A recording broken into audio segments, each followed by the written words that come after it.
Hi, I'm Margie with the Asking Spot. This is where we ask, can I save things from the landfill and use different products and learn from them as I go? I'm not always successful, but ideally you can learn from my mistakes or successes, and hopefully you have a little fun while we're doing it. This is my challenge, the GarageBandFlip challenge. I got a really personal reason for it, and if you're curious, I put that at the very end of the video. Otherwise, I'd like to thank all the fellow YouTube creators that participated in this and encourage you to watch their videos. I've got a link in my description box, and I also want to just go ahead and start getting to it. The challenge is to either take something and give it a musical touch or touch up something musical. Here goes. This is the piece that I would like to give a little bit of a musical touch to.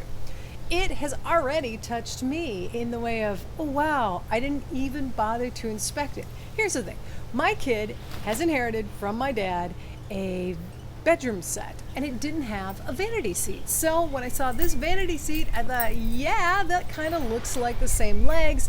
It's gotta be in the same realm, right? I mean, who would remake a piece like that these days? Especially what made me think it was older was this 80s fabric on it. I thought that's got to be a redo.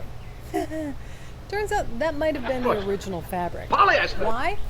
One little tip on the upside down and I would have been able to see right away all the giveaways I needed that this was definitely not antique or vintage. It's got Phillips head screws. If that wasn't enough, oh, I don't know, the inspection sticker? Yeah, this isn't that old of a piece. Can we please go already?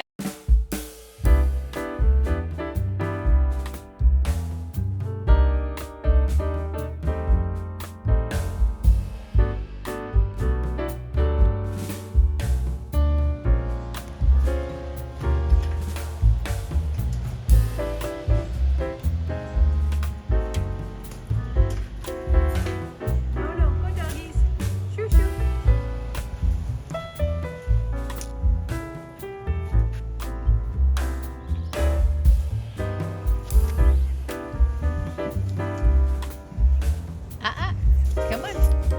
No. Bayou, come on. Problem? Not good. Okay, so normally my stripper that I absolutely love, Smart Strip, put it on for 3 hours and then, you scrub and then rinse it all off and it works wonderfully. Well, this time it didn't, but that's okay because, it says even on the labels, sometimes takes 3 to 24 hours. And I figured this was an 80s dipped in paint kind of piece. Fine. So I did the first time around. Then I went, okay, I'll put a second application, left it on for 24 hours. And, hey, it went to town on the legs. And I realized rather quickly, oh, cool, the corners of the seat part, those are real wood.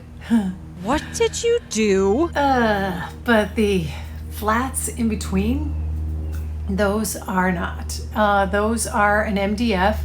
And not only did I pressure wash them and rinse them once, but twice.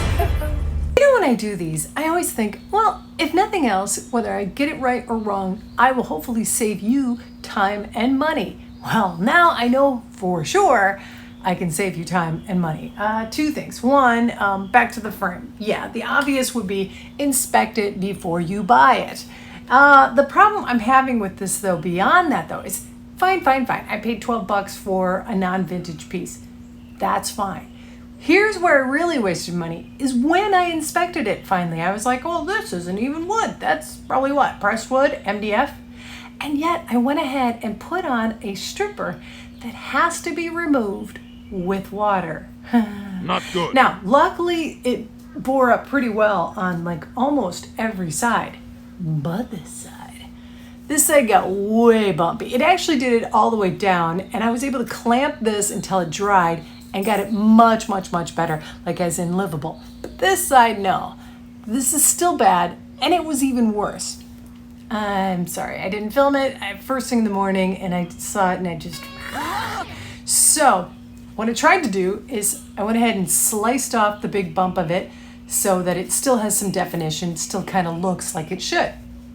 The only thing is, though, is that once you break that top seal of MDF, not only are you, okay, now you've got water issues, but you can't then sand it smooth. It's just going to be Rough stuff. sawdust, if that makes sense. It got all shaggy and shredded, and I'm sorry I didn't film it. But what I ended up doing is I sliced it down to what I could get as much as I trust, and then I put on some paper, just sort of decoupage the paper on. I'm gonna seal it with some primer paint later, and then proceed with trying to do a faux wood finish. I don't need any test. Yeah, I know. That screams like more money lost. Moving on.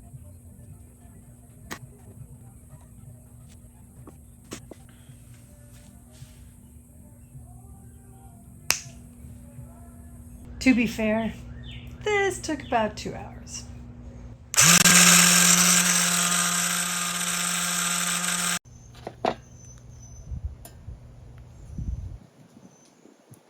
The other way I can save you money is when it comes to cutting out the foam for the wood. Yeah, I did this and I cut it to size.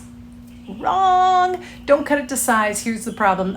You've got your wood, right? And it's, here's this piece and that's hard. We don't want to sit on it, so we put this lovely foam on it. Well, when you put it just to size, your legs come over the edge and they get hurt on the edge of it. So what you're supposed to do is cut it a 1/2 inch to a 1/4 inch more all the way around. And luckily, when I bought this foam, it came in 2s. And I thought, what am I ever going to do with the other one? Got lucky, I guess.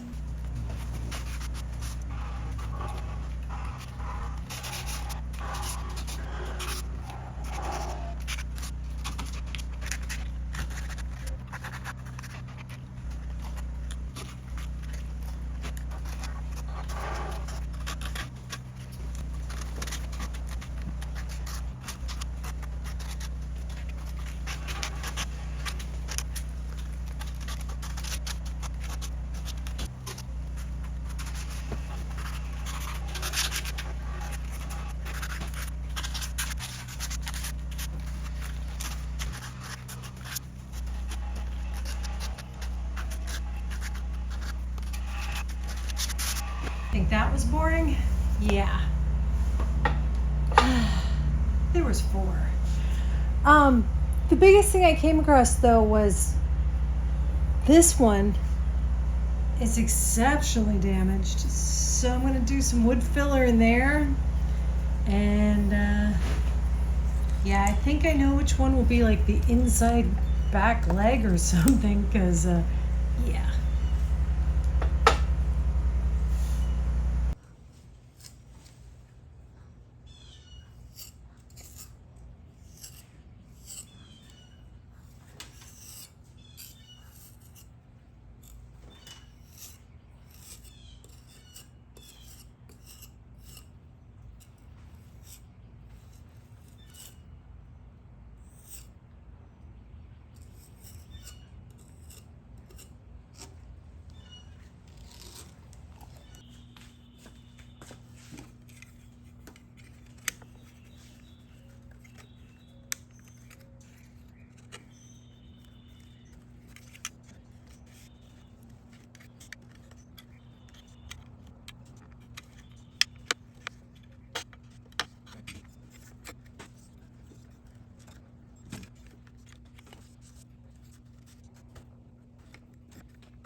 Holy cow. I can't apologize enough. Okay, so this stain is fine and wonderful, just not for what I needed it for.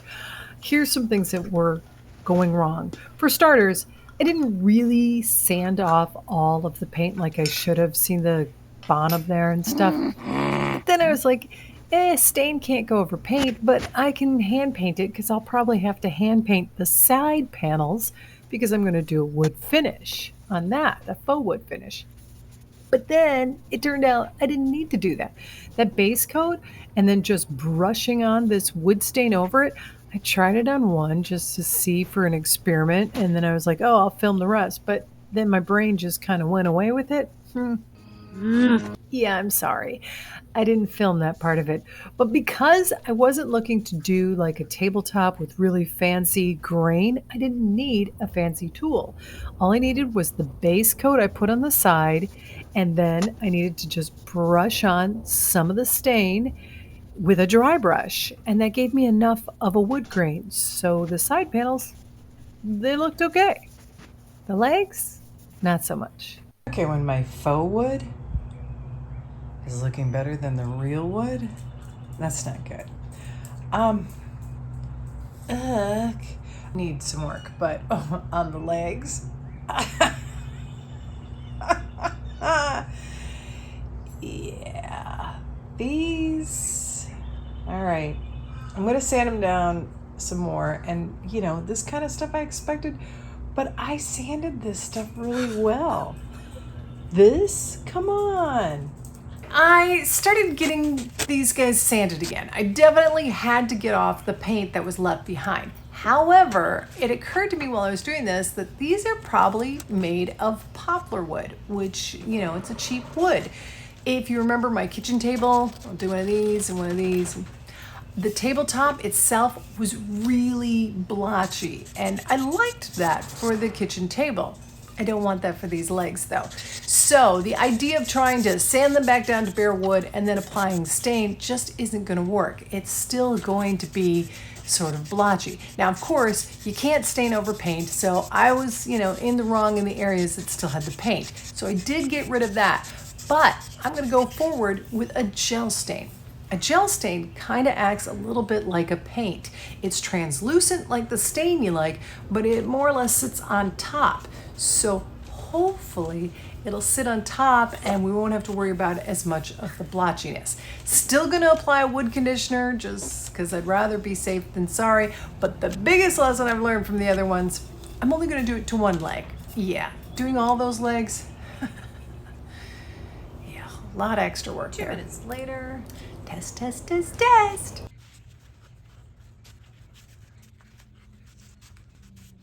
So I cut this basically 2 inches for the padding, and I figured a half an inch there, so 1.5 inches extra to the top. Or more. It's a lot. But the only thing is I've seen people staple it and then, they have this whole rough edge. So I'm going to try and staple it with a fold in it. That's why I gave myself so much excess. I don't know why I haven't seen anybody else do this like this. So that makes me think there's a good reason. And we're about to find out. I would love nothing more than to get into reupholstering furniture. However, it takes a lot of specialty tools, and I just don't have the budget for it. But this stapler I have, it was a hand-me-down, and it's cheap. But the basic principle is you staple one side, and then you want to go over to the other side and make sure you create enough tension that way, and you staple it. So basically, one north, one south, one east, one west. And you want to check to make sure that your pattern is laying in the right way. Now, with my kind of chintzy staple gun I have here, I had to also go back through and hammer in all of the staples the rest of the way. Could be that the wood's too hard. I'm not sure. If you want softer edges as far as what the top looks like, you could also use a batting lining, but I was game for just very structured pieces.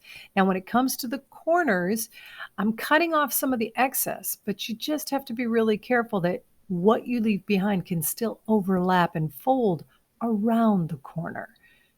So kind of cut like an A shape of the excess off and test it before you cut.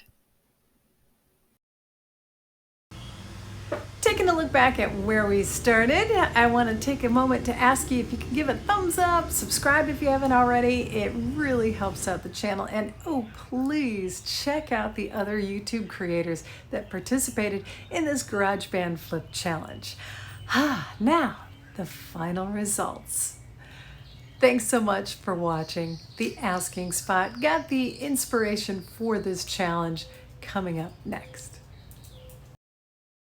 The reason I am doing this GarageBand Flip challenge in honor of my dad is because of how much music he brought into my life and how important music was to him.